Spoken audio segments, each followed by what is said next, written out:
په یو حدیث مبارک کې راغلی دی چې څوک د منځ اهتمام کوي الله تعالی جل شانه با په 15 قسمه د هغه اعزاز او اکرام وفرمایي. یو دا چې د هغه نه به د رزق تنګستیا لرې کړی شي. دویم دا چې د هغه نه به د قبر عذاب لرې کړی شي، یعنی قبر عذاب به پې نه وي. دریم دا چې د قیامت په ورځ به عملنامه په ښي لاس کې ورته ورکړی شي. څلورم دا چې په فول صراط باندې به د بجلۍ د پړق په شان تیر شي. پنځم دا چې جنت ته به بې حسابه داخل شي. او چې څوک په مانځه کې سستی کوي، یعنی د مونځ اهتمام نه کوي، هغه ته به په 15 طریقو عذاب ورکولی کېږي. 15 قسمه دنیا کې، 3 قسمه د مرګ په وخت کې، 3 قسمه په قبر کې، او 3 قسمه د قبر نه د وتلو نفس. د دنیا 15 خدا دي. اول دا چې د هغه په ژوند کې به برکت پاتې نشي، یعنی ژوند کې به برکت نه وي، ژوند به لنډ تنګي.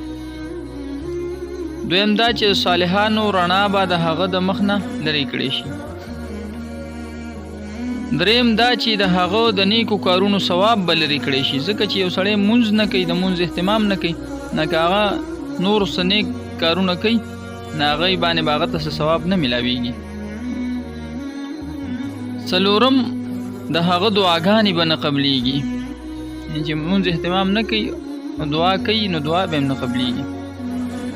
پنځم دا چې د نیکو بندګانو په دعاګانو کې به د هغه څه حصه پاتې نه شي. که دته نور نیکان خلک دعاګانې کوي نو د هغې هغه دعا هم د ده په حق کې نه قبلیږي. او د مرګ په وخت کې 3 عذابونه دا دي. اول دا چې ذلیله به مري. دویم دا چې اوږې به مري.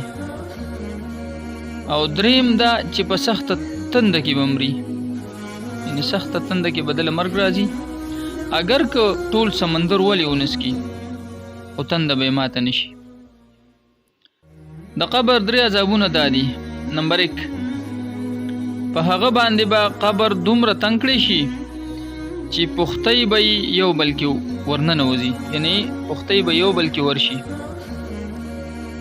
دویم، په قبر کې به ورته اور بل کړی شي.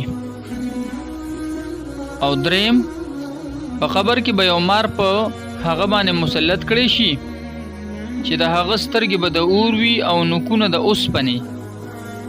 دومره اوږد به وي هغه مار، که پوره یو ورځ مزل وکړی شي نو ایله به اخره پورې ورسي، یعنې یو ورځ مزل وکړی شي دومره مسافه کې به د اوږدوالی وي. د هغه اواز به د بجلۍ د ګړس په شاني.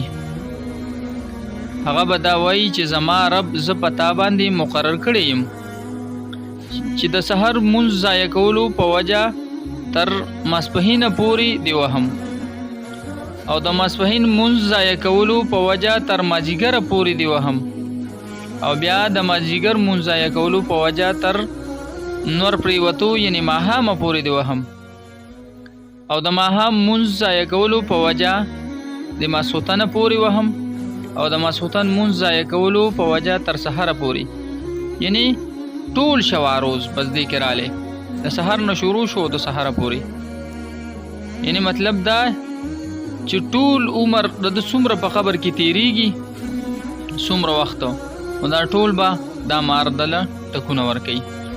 کله چې یو وارې دا مار دی ووهي، یعنې یو ټک وله ورکي، نو د هغې په وجه به دغه مړی اویا لاسه په ځمکه کې ننوځي. دغسې به قیامت پورې دته دا عذاب ورکولی کېږي.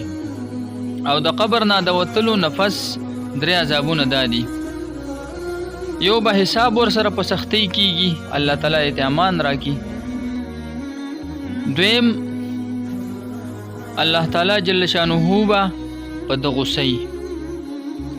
نو الله تعالی دې داسې حالات په موږ نه راوستی کوي. دریم به دوزخ کې داخل کړي شي، یعنی دریم دا چې دی به دوزخ کې داخل کړي شي. دا ټول تعداد څوارلس شو. ممکنه ده چې 15 په هیره سره پاتې شوی وي.